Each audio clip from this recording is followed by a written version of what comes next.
un camino irreversible, el de la sinodalidad, y el protagonista de nuestros próximos minutos, bueno, pues es un ejemplo de esta idea, de una comunidad donde cada uno está llamado a una misión dentro de un camino común, podríamos decir. Demostró lo mucho a lo que estamos llamados todos los seglares, además, ¿verdad, Ana Medina? Irene Pozo. Efectivamente, compañero. Hace unos meses dejaba esta tierra un hombre que ha dejado una huella profunda y que, como apuntas, nos hace ver que la hora de los laicos ya está aquí. Se trata de Enrique Prieto, Irene. Fíjate, Ana, que es de justicia que podamos hoy conversar sobre laicos, iglesia y misión, al hilo de su vida. En la historia reciente de la Iglesia española destaca el ejemplo de cristianos y cristianas que han hecho de su seguimiento de Jesús una escuela de santidad. Hoy recordamos a Enrique Prieto, hijo de una sirvienta, bebió de su madre el deseo de tender puentes entre el Evangelio y el mundo obrero. Su solidaridad con los trabajadores le llevó a ser perseguido en el ámbito laboral, pero no disminuyó su compromiso. Militó en varios movimientos obreros, entre los que destacan la editorial ZYX y el movimiento cultural cristiano. En los 90 unió profesión y evangelización con la fundación de una empresa autogestionada de detergentes Copan. Ya jubilado, participó en la fundación del partido SAIN y la asociación Encuentro y Solidaridad. Hace unos meses, Enrique fallecía a causa de un cáncer, pero su vida no solo ha enriquecido la fe y el compromiso de su familia, fruto de su matrimonio con Ángela, sino que es semilla del reino de Dios para la Iglesia española. Para conocer un poco más de él, nos acompañan ya una de sus hijas, Marta Prieto. Bienvenida, Marta. Hola, gracias. Y Rodrigo Lastra, que es amigo y miembro de Encuentro y Solidaridad. Bienvenido, Rodrigo. Hola, buenas, y encantado de estar aquí.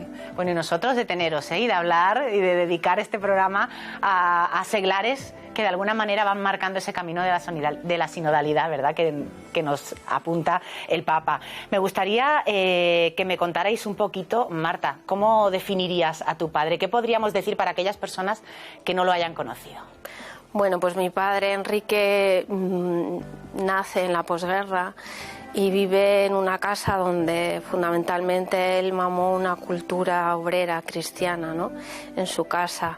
Destacaría sobre todo de su madre, un espíritu muy luchador y combativo, y de mi abuelo, su padre, pues también le transmitió la alegría, porque era un hombre andaluz y transmitía esa alegría, mucha serenidad y también una gran humildad, ¿no? Y ahí es donde mi padre empieza a crecer y vive eso, ¿no? Y por otra parte le marca profundamente su amistad con Julián Gómez del Castillo, que a lo largo de toda su vida militaron juntos y cultivaron esta amistad en diferentes organizaciones apostólicas, pues desde los años 70 hasta la muerte de Julián. El mundo obrero fue el ámbito, ¿no?, principal de apostolado de este madrileño. Militó bueno, pues en varios movimientos, impulsó acciones concretas, ¿no?, también para defender sus derechos, ¿no? Por ejemplo, ¿qué influencia puede tener Guillermo Rovirosa, ¿no?, que fue el gran impulsor, ¿no?, de la hermandad obrera? Pues para mi padre, mi abuela Juliana, ella fue presidenta de la UAC femenina y conoció a Guillermo.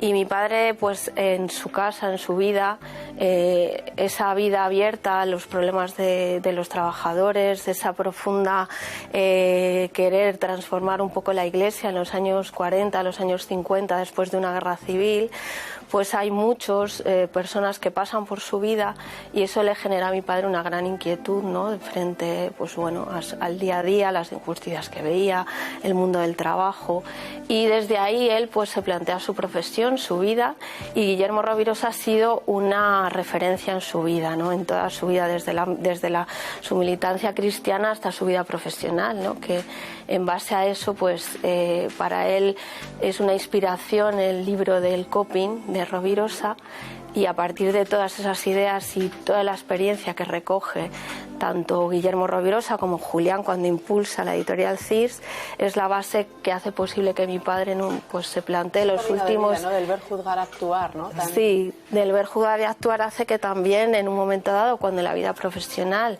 le lleva a poner en marcha pues experiencias económicas impulsadas por los amigos, por Julián, por muchos amigos militantes, pero siempre también con una gran referencia de Guillermo Rovirosa.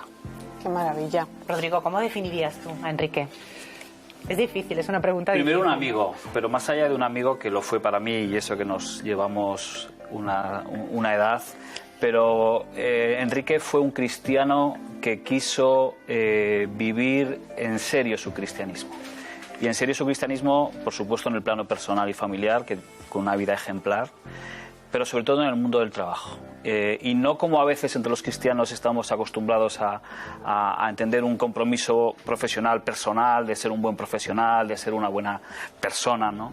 Sino en el mundo institucional, es decir, transformar, llevar el Evangelio al mundo del trabajo, transformando las estructuras desde el mundo del trabajo, como los papas del siglo XX llevan pidiendo a los laicos, construir el mundo de la economía, el mundo de la política, que es lo propio de los laicos, hacer de eso un mundo evangélico. Y eso se lo toma muy en serio Enrique, desde su labor sindical, donde fue perseguido y expulsado de varias empresas por su defensa de los trabajadores en los años 60-70, hasta llegar al punto de lanzar una empresa autogestionaria, una empresa que quería poner en valor los valores del Evangelio frente al mundo de la economía capitalista. Él quiso, y creo que parte de sus frutos están ahí, llevar el Evangelio también al mundo de la economía, al mundo del trabajo. Porque efectivamente estamos hablando de Enrique y es de justicia que lo hagamos, pero él pone rostro de alguna manera a muchas personas, ¿verdad? Que asumieron ese papel activo de los laicos en la Iglesia y en la sociedad, y esa transformación, ese poner en el centro de su vida a los pobres, a los que nadie defendía de otra manera. Claro, Enrique es hijo del movimiento obrero, y los pobres de la España de los años 40, 50 eran los obreros. Y en aquella época hay que darse cuenta que se había producido una tremenda brecha entre la Iglesia y el mundo obrero. No vamos a entrar ahí, ¿no? Pero realmente hay un gran desencuentro. Y hay una serie de personas, Enrique es hijo de ellas, pero Marta los ha citado, Rovirosa, Julián Gómez del Castillo, Quintanilla, un buen puñado de gente, de militantes que venían del mundo obrero, de organizaciones anarcosindicalistas, socialistas, que se toman muy en serio querer volver a tender puentes entre la Iglesia y el mundo obrero.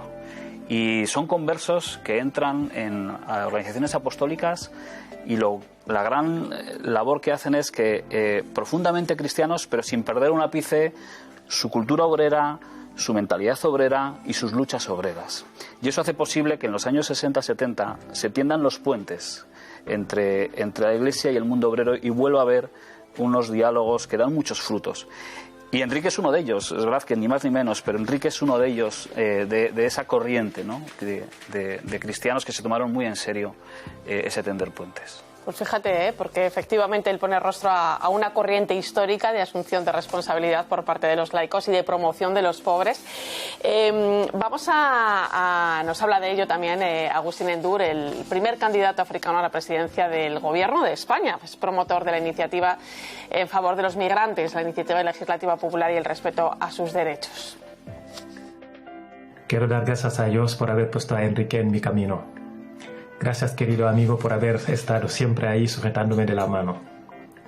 Gracias infinitamente. Me acuerdo que siempre nuestra conversación giraba en torno a la fidelidad a la Iglesia, a la fidelidad a los empobrecidos, la formación, porque siempre ha considerado que para defender los derechos de los empobrecidos hay que formarse, y la transformación política. Eso siempre han sido el eje de nuestra conversación. Gracias por no haberme juzgado nunca, por haberme querido tal como soy. Y como le decía a Mónica, mi hermanica, que Enrique es como un padre para mí. Gracias. Hasta mañana en el altar. Pues escuchábamos a Agustín Endur, a quien agradecemos que nos haya hecho llegar también este mensaje. Y otro mensaje que recibimos es el de José Antonio Langa, miembro del Movimiento Cultural Cristiano, que también nos ha querido expresar su sentir ante la vida de Enrique Prieto. Yo conocí a Enrique en el seno del Movimiento Cultural Cristiano, una asociación de la Iglesia Católica que bebe de la espiritualidad de encarnación en los pobres de Guillermo Rovirosa. Enrique era un amante de la ciencia aplicada y de la ciencia en general, y por eso en los últimos años pudimos tener una correspondencia bastante frecuente sobre el tema de fe y razón y fe y ciencia. Él, al igual que yo, era un amante del pensamiento de Benedicto XVI. que sabía que en este tema de la fe y la razón y la fe y la ciencia nos estábamos jugando precisamente el tema de la valoración de la dignidad sagrada de la persona humana. Pudimos compartir muchas experiencias sobre este tema, y Enrique siempre, y para que veamos cómo la espiritualidad de encarnación lo impregna todo, siempre nos decía: sí, vamos a pensar este tema tan importante, pero el lugar que hará fecundo este pensamiento y esta acción serán los empobrecidos de la tierra. Ahí manifestaba Enrique una vez más la espiritualidad de encarnación en los pobres que le caracterizó durante toda su vida, a él, a su familia, en las asociaciones en las que militó. Tenemos con nosotros a Monseñor Luis Argüello, presidente de la Conferencia Episcopal Española, arzobispo de Valladolid, pero hoy está aquí como gran conocedor y amigo de Enrique. Bienvenido, don Luis. Bien hallados, me alegra mucho poder participar en este programa y hablar de Enrique Prieto. ¿Qué relación les unió, don Luis? ¿Qué podría decirnos de Enrique? Bueno, una amistad labrada desde los años 80, ¿no? En el ámbito del movimiento cultural cristiano, podría decir de una manera más amplia, incluso de la militancia cristiana que surge en la Iglesia, de aquellos que descubren la vocación laical. Y desde entonces, a través de Enrique y con Enrique, he conocido una organización apostólica, una familia de militantes cristianos y a una persona interesada en poner en marcha iniciativas que hicieran concreta y visible la caridad política en favor de los empobrecidos de la tierra. ¿Qué destacaría, don Luis, de los frutos que ha dejado su entrega? Bueno, a mí me ha sorprendido mucho de Enrique hasta qué punto ha querido unir trabajo, y en muchos casos trabajo manual, con una inquietud espiritual e intelectual grande, ¿no? Por eso, como testimonio de su vivencia de la militancia cristiana, de la caridad social y política, yo destaco que al mismo tiempo de querer poner en marcha plataformas concretas, experiencias nuevas de presencia en el mundo de la economía y de la política, cómo esto lo ha compatibilizado con un estudio grande de la historia de España, de la historia de la humanidad, de la historia de la Iglesia y singularmente de su afán por conocer a los místicos castellanos. Yo he sido capellán de un convento de carmelitas y eso me ha dado también la oportunidad de hablar con Enrique de su adentrarse en el conocimiento de Santa Teresa de Jesús, de Juan de la Cruz, una vez más, como tantos, tratando de unir contemplación y lucha. Don Luis, ¿qué mensaje lanza a la Iglesia, ¿no? ¿Qué nos enseña el testimonio de Enrique? El Concilio Vaticano II se gestó en gran parte por lo que significa el auge de la vocación laical a lo largo del siglo XIX y sobre todo del siglo XX. Y yo creo que vidas como las de Enrique, que viven antes y después del concilio, especialmente después del concilio, son una expresión de que esta llamada que la Iglesia hace a través del Concilio Vaticano II a impulsar la vocación laical, la caridad social y política, la encarnación de la doctrina social de la Iglesia, la vida en equipos y familias militantes, pues yo creo que esta es su legado más importante, uniendo, como decía antes, este trabajo apostólico, este trabajo testimonial y con las manos a una inquietud grande por la vida mística, podríamos decir, ¿no? Por la vida de equipo con otros compañeros de camino, con otros hermanos militantes cristianos. Porque hablamos mucho, don Luis, de la hora del laicado, ¿verdad? Venimos hablando de ello desde el Concilio Vaticano II, pero Enrique se lo tomó en serio, se lo creyó y lo hizo vida. Sí, yo creo que sí, porque supo acoger, yo creo, un gran regalo que para la Iglesia española ha sido Guillermo Rovirosa, que Guillermo Rovirosa realiza con la puesta en marcha de la OAC, de la Hermandad Obrera de Acción Católica, en momentos singulares de la vida española, a finales de los años 40, en los años 50, cuando parecía que toda la Iglesia, y hablar de la Iglesia era unirla de alguna manera al régimen político de la época.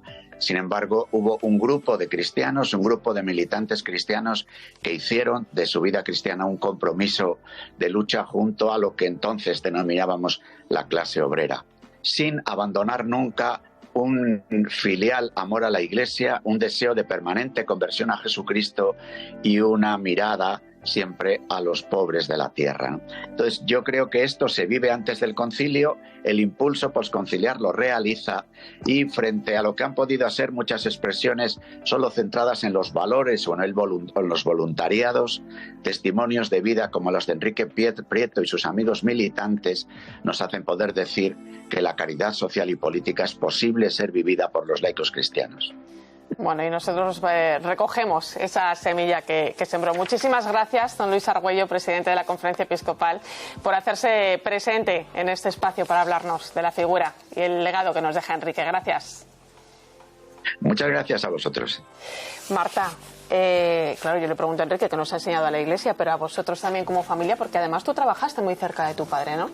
Sí, pues como os comentaba antes, en los años 90, ya los últimos 15 años de su vida profesional, los amigos le impulsan a poner en marcha un proyecto, ¿no? Un proyecto de empresa económico en base a su experiencia profesional en el mundo de la empresa farmacéutica y de las empresas de detergentes, y pone en marcha el proyecto y la empresa Copan, ¿no? Esta empresa nace fundamentalmente pues intentando responder también a una economía, ¿no?, que en este momento, y que lo sigue siendo, era una economía de robo, era una economía depredadora de recursos, ¿no?, y que estaba en gran parte y sigue estando basada en la explotación en el mundo laboral, e incluso en aquellos años ya empezábamos a hablar de esclavitud, ¿no?, en el trabajo. En el planteamiento de la empresa Copan, sobre todo cuando se proyecta y los amigos impulsan el proyecto, se basaba como en 3 principios, ¿no?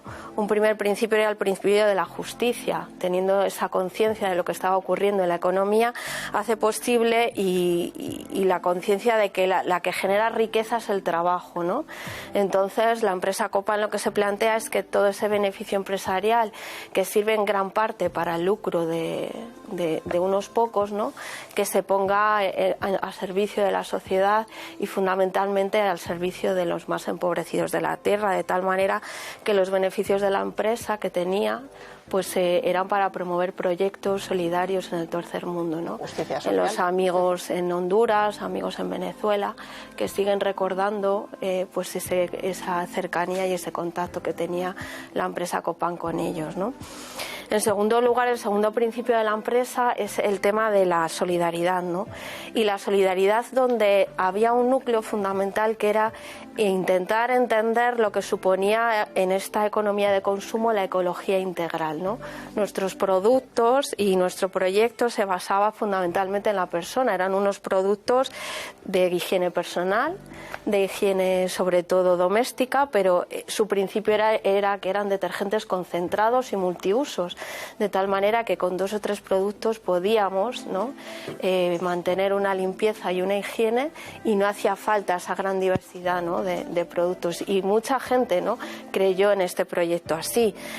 Otro elemento fundamental que destaca en el tema de la ecología era la reutilización de envases, ¿no? Hoy en día el problema que tenemos del plástico, pues nosotros recogíamos todos los envases, y los reutilizábamos, es decir, que incluso el propio envase era de 5 litros para que la gente lo pudiera rellenar en casa, ¿no? Y se crea una gran red de distribución en toda España, una red solidaria. Y por último quería destacar el principio de la autogestión, ¿no?, que parece una palabra que para nosotros fue muy importante, porque frente a ese principio de lucro de la economía, nosotros nos apoyamos, y así profundamente lo vivió mi padre, desde la cooperación solidaria, ¿no? Entonces nuestros sueldos, el sueldo, por ejemplo, en casa era un sueldo familiar de subsistencia, los trabajadores que trabajaban lo hacían así también. Y por otro lado, el trabajo gratuito que se generó con la empresa Copan fue en gran parte gracias a la gran red de distribución de más de 50, 60 puntos de venta que se originaron en toda España. Tenemos que terminar ya, y aunque nos daría para hablar muchísimo más de Enrique y de todo lo que Enrique representa de alguna manera, pero Rodrigo, no queríamos irnos sin que nos dijeras qué mensaje crees tú que lanza la figura de Enrique Prieto a la Iglesia que somos todos hoy. Pues yo creo que lanzaría un mensaje de vivir un cristianismo de encarnación, un cristianismo en el que esté encarnado en los problemas concretos y especialmente en los problemas de los últimos de la tierra, un profundo amor a la Iglesia y una unión, como ha dicho Monseñor Argüello, de una profunda espiritualidad y un profundo compromiso social, una profunda lucha, lo que él siempre ha abogado por la unión entre contemplación y lucha. Pues muchísimas gracias, Marta. Muchísimas gracias, Rodrigo, por venir hoy aquí y poner voz y vuestro testimonio pues vital en primera persona a la figura de Enrique Prieto, a quien hemos querido conocer hoy, hacer un poquito de memoria con su vida y también recordar pues esa inmensa llamada que tenemos todos los laicos a hacer realidad el Evangelio en la vida, ser esa sal y esa luz y esa levadura que fermenta la masa. Muchísimas gracias a los dos. A vosotras, gracias. Gracias por todo. Gracias. Bueno, pues muchas gracias, impresionante testimonio. Hablamos ya en la